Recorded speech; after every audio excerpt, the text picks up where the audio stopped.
Welcome to the future of Israel and the Jewish people. We're reading from the Hebrew scriptures all about Moses putting together the tabernacle, which eventually is replaced by the temple in Jerusalem.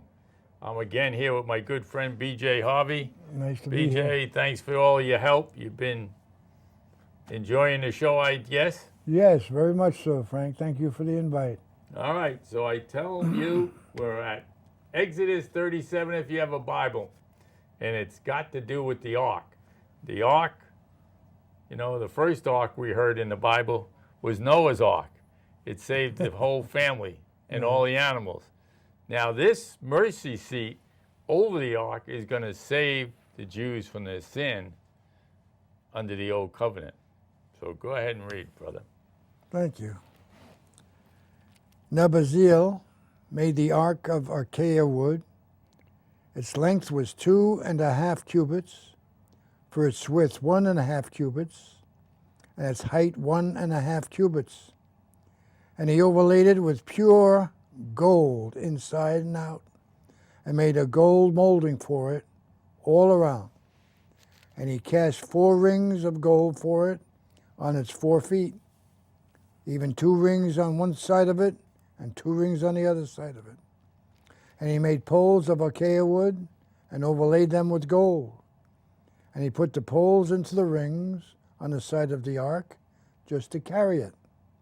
And he made a mercy seat of pure gold, 2.5 cubits long and 1.5 cubits wide.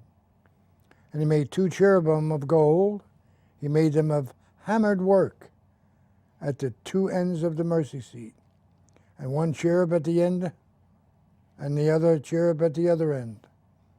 He made the cherubim of one piece with the mercy seat at the 2 ends. And the cherubim had their wings spread upward, covering the mercy seat with their wings, with their faces towards each other, and the faces of cherubim were toward the mercy seat. Well, for people who can't deal with the metric system, more or less, it was 15 inches by 2.25 feet by 2.25 feet. So it was not very large. It's maybe similar to the top of our desk here. But this is the only place I know in the Bible where God allows them to make a creature, because they were not allowed to make statues of anything that crawled on the ground, no animals, no beings. You know, the Romans were very good for making all kinds of statues and all that. And actually, if you go to Israel and you see some of these statues, they have lost their head, because when the Arabs came in and took over Israel under the Turks, they destroyed those statues purposely, because they too don't believe in making images and icons and what have you. But here God says it's okay to make 2 angels on my mercy seat. Okay, it's like 2 bodyguards. God doesn't need a bodyguard, but you know what I'm talking about. So, all right, later on we'll find out what goes into the ark, but this is the place where atonement is made for on Yom Kippur. Let's go on to the table. Okay. Then he made the table of acacia wood, and 2 cubits long and cubits wide and 1.5 cubits high. And he overlaid it with gold and made a gold molding for it all around. And he made a rim for it at a hand breadth all around, and made a gold molding for its rim all around. And he cast each 4 gold rings for it, and put the rings at the 4 corners that were on its 4 feet, close by the rim where the rings, the holders of the poles to carry the table. And he made the poles for acacia wood and overlaid them with gold to carry the table. And he made the utensils which were on the table, its dishes and its pans and its bowls and its jars, with which to pour out libation and the pure gold. So, wow. Okay, so now If you're thinking of this tent, like this tabletop, and the Ark of the Covenant is going there behind a curtain, and now you have this table on this side, I believe, and this is where there's 12 loaves of bread going to be placed. And those loaves of bread is one like for each tribe. Now the priest ate the bread, the tribes didn't, but it showed like God's provision for each tribe. Okay? And so, wasn't very large. It was probably 3 by 1.5 feet by 12.5, 12 and a quarter. So, let's do the lampstand, the other piece of furniture. Well, before we do that, Go ahead. the reason before these poles, this was going to travel. Yeah. Not only to staying stationary, but to travel with all of these 3 million people wherever they moved. And who were going to carry it? The Levites. The Levites are only the priest-like people that Yeah. God has appointed long ago. That's right. And it's a wonderful thing. The high priest had to come out of the Levites, but then there were those that were servants that were from the same tribe. Same side. And later on, they're not given any real land as a permanent possession, so they wouldn't neglect the ministry of the temple. And they were all Judah, I think, the tribe of Judah. Well, Judah was for the king. Right. The king came from the tribe of Judah. The priests came from the Levites. Okay, And that was very important. Go good. ahead. Then he made the temple of Achaia. Achaia were 2 cubits long and a cubit wide, and 1.5 cubits high. No, we're doing the lampstand, 17. Oh, 17. Then he made the lampstand of pure gold. He made the lampstands of hammered work, its base and its shaft, its cups, its bulbs, and its flowers were of one piece. And there was 6 branches going out of its sides, 3 branches of lampstand from the one side of it, and 3 branches of lampstands on the other side of it. 3 cups shaped their almond blossoms, a bulb and a flower in one branch, and 3 cups shaped like almond blossoms, a bulb and a flower in the other hand, so that the 6 branches going out of the lampstand. And in the lampstand there were also 4 cups, shaped like almond blossoms, its bulbs and its flowers. And a bulb was under the first pair of branches that were coming out of it, and both under the second pair of branches coming out of it, and a bulb under the third pair of branches coming out of it, for the 6 branches coming out of the lampstand. Their bulbs and their branches were of one piece with it. The whole of it was a single hammered work of pure gold, and made its 7 lamps with its snuffers and its trays of pure gold. He made it on all utensils from a talent of pure gold. And I think, Frank, between hammering, if anybody knows hammering, it's really designing and a certain piece of gold that is not like other pieces of gold, because every piece of gold will be differently hammered and singularly hammered. And it's probably one of the best things that you can ever get from a jeweler. Yeah. Fine gold. Fine gold. It's a wonderful thing that they had the talent, the skill that God had given them to do that. Again, I say, the men that came out of Egypt, the Hebrews that came out, were all skilled to do one thing: make brick. And God gave them this type of skill. It's wonderful. Absolutely. You can't imagine the skill, because there were no schools. Well, see, that's the reason why they were in Egypt for so long, to learn. To learn. They were the highest society at the time. So it would be like sending a kid from Ethiopia to live in the United States. And when he leaves the United States to go home, he knows so much more about African and talent and all of the things because he's seen them. You know, he might have came from a place that didn't have but grass huts, but now he understands what's possible. Okay, and the Egyptians wanted them to be able to be talented to do work, to build for them. And so, but this lampstand is like, not like this candlestick here, although it's got 7 candles on it. And 7 is the number of completion, but it also is the 7-fold spirit. And, you know, God created the whole universe in 6 days, and on the 7th he rested. And I believe 7 kind of represents God. And this lampstand is going to be the light within inside the tabernacle. But it's going to be run on oil and not candles, okay? And oil always represents the Spirit of God. So, and that's what they anointed the priests and the kings with later on, with oil, which that's what the word Messiah means, the anointed one, okay?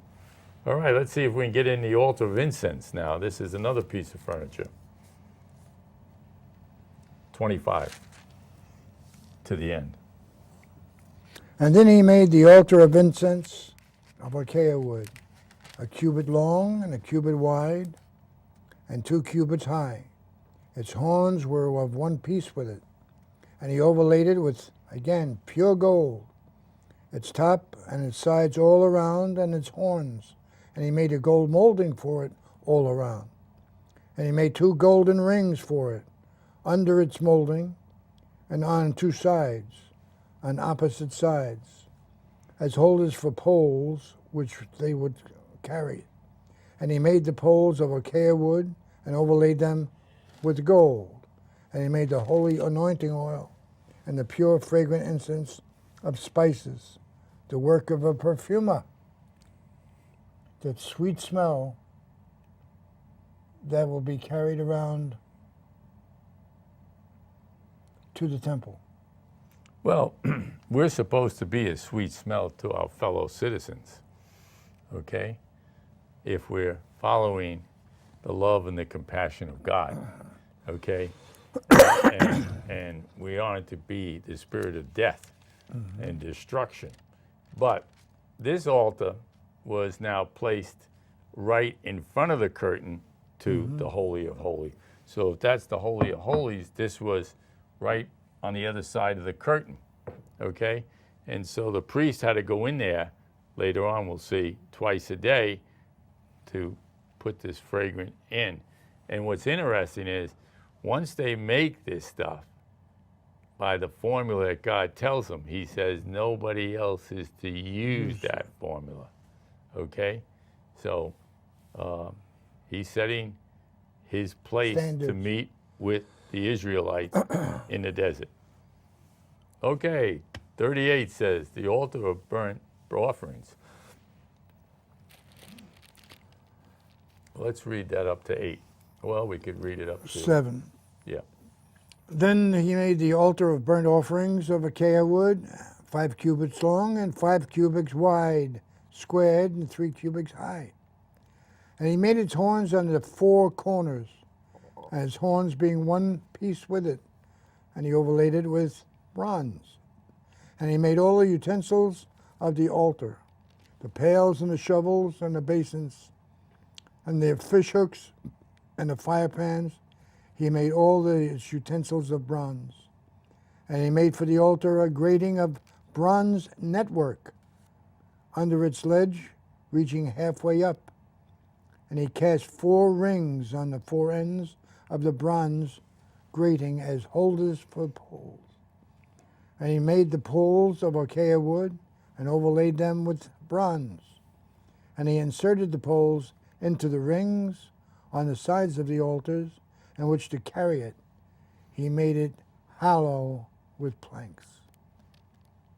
Well, now we're getting a little bigger. This is coming out to 7.5 feet by 7.5 feet, and it's going to be like 3.5 feet deep. Deep. No. So this is a place that you can have some barbecue. And they do, okay? Remember, part of the sacrifice on this altar is going to go to the priest, okay? So, but this is where the offerings for sin is going to be atoned for. That's why it's bigger. Yeah. But the blood is going to go one place, and this is going to be burned up. And you know, in a way, it's kind of a representative of the fires of hell. Sin, if not paid for by someone, is going to be paid in hell. Okay? And we know it has a lot to do with faith, okay, and what you put your faith in. But we'll go on to 8 says right up here, the basin for water. They made the brass basin and its brass stand from the mirrors of the women who served at the entrance to the tent of meeting. Now, this was going to be a basin that Aaron and his sons had to wash both their hands and their feet before they went to represent God to the people. So they could represent the people to God if they purified themselves ahead of time. So he's giving them all kinds of symbols. And we know when we went to Israel, they had these baths at the entrance of the temple where they went down the stairs, merged themselves up, and came up the other side. And it was so now we could go into the temple and make atonement for sins. Okay? Yes, your flesh has to be clean and your spirit has to be clean. That's a So good way to put it. That's what happens going through that water, that basin. Hopefully you're dying from your past sins. Yes, You're going to hopefully. break the habit. Yes, break All the right, let's see what the courtyard looks like. 9 through 20. Then he made the court. For the south side of the hangings of the court were fine twisted linen, 100 cubits. There are 20 pillars and there are 20 sockets made of bronze. The hooks of the pillars and their hands were of silver. And for the north side there was 100 cubits. There are 20 pillars and their 20 sockets were of bronze. The hooks of the pillage and their hands were of silver. And for the west side there were hanging out 50 cubits, with the 10 pillars and their 10 sockets, and the hooks of the pillars and their hands were of silver. And for the east side 50 cubits. The hangings for the one side of the gate were 15 cubits, with their 3 pillars and their 3 sockets. And so for the other side, on both sides of the gate where the court were hangings of 15 cubits, with their 3 pillars and their 3 sockets. All the hangings of the court all around were of the twisted linen, and the sockets for the pillars were of bronze. The hooks of the pillars and their hands of silver, and the overlaying of their tops of silver, and all the pillars of the court were furnished with silver bands. And the screen of the gate of the court was the work of the weaver, of blue and purple and scarlet material, and fine twisted linen. And length was 20 cubits, and the height was 5 cubits, corresponding to the hangings of the court. And their 4 pillars and their 4 sockets were of bronze. Their hooks were of silver, and overlaying their tops and their bands were of silver as well. And all the pegs of the tabernacle and all the court all around were bronze. So, if you're going to tell somebody how to build something, you better give them the specifications. Yes. So you're not disappointed.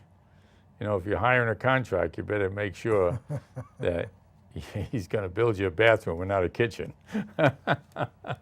So I'm not going to read the rest of this chapter because of the fact I'll just read you the one sentence in 21. It says, "These are the amounts of the material used for the tabernacle of testimony, which was recorded at Moses' command by the Levites under their directions."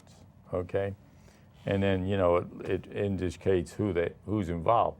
But they're going to lay out how much of everything material was into this tabernacle. The silver, the gold, the number of shekels. And,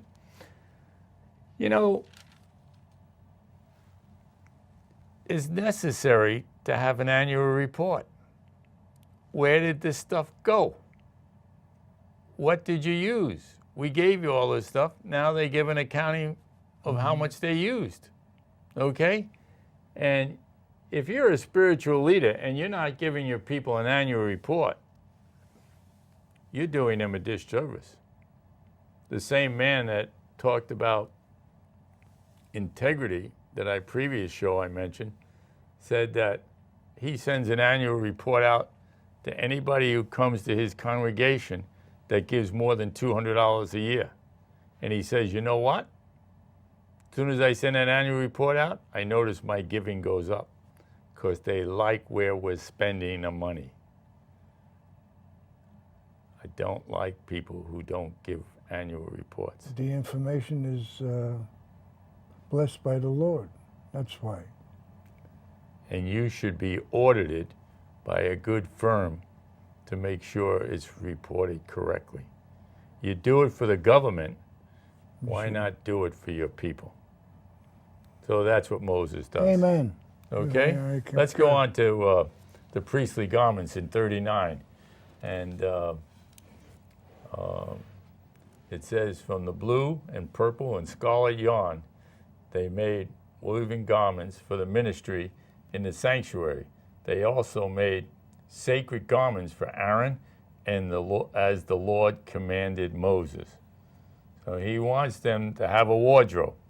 So you can start off with 2 and take it down to 7, and we'll see what the first garment is that he describes. And he made the ephod of gold, and out of blue and purple and scarlet material, and fine twisted linen. Then they hammered out gold sheets and cut them into threads to be woven with blue and purple and the scarlet material, and the fine linen, the work of a skillful workman. They made attached shoulder pieces for the ephod, and it was attached at its 2 upper ends. And the skillful woven band which was on it was like its workmanship, of the same material, of gold and blue and purple and scarlet material, and fine twisted linen, just as the Lord had commanded Moses. And they made the onyx stones, set in gold figurine settings. They were engraved like the engravers of a signet, according to the names of the sons of Israel.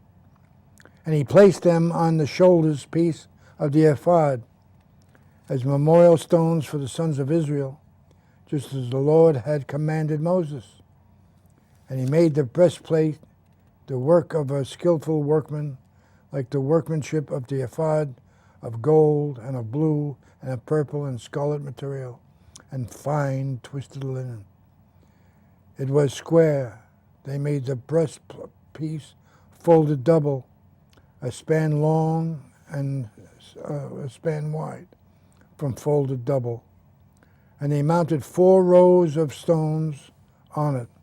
The first row was a row of rubies, topaz, and emeralds. The second a turquoise, a sapphire, and a diamond. And the third row a jacinth, an agate, and an amethyst. And the fourth row a beryl, an onyx, and a jasper. They were set in gold figurine settings when they were mounted. And the stones were corresponding to the names of the sons of Israel. They were 12, corresponding to their names, engraved with the engravings of the signet, each with its name for the 12 tribes. And they made on the breastplate chains like cords or twisted cordage work on pure gold. And they made 2 gold filigree testings and 2 gold rings, and put the 2 rings at the 2 ends of the breastplate. And then they put the 2 gold cords and the 2 rings at the ends of the breastplate. And they put the other 2 ends of the 2 cords at the 2 filigrees, setting and put them on the shoulder pieces of the ephod at the front of it. And they made 2 golden rings and placed them on the 2 ends of the breastplate. And its inner edge would be next to the ephod. Well, That's an awful lot of filigree gold. yeah, it's also a lot of work for a jeweler to deal with those precious stones.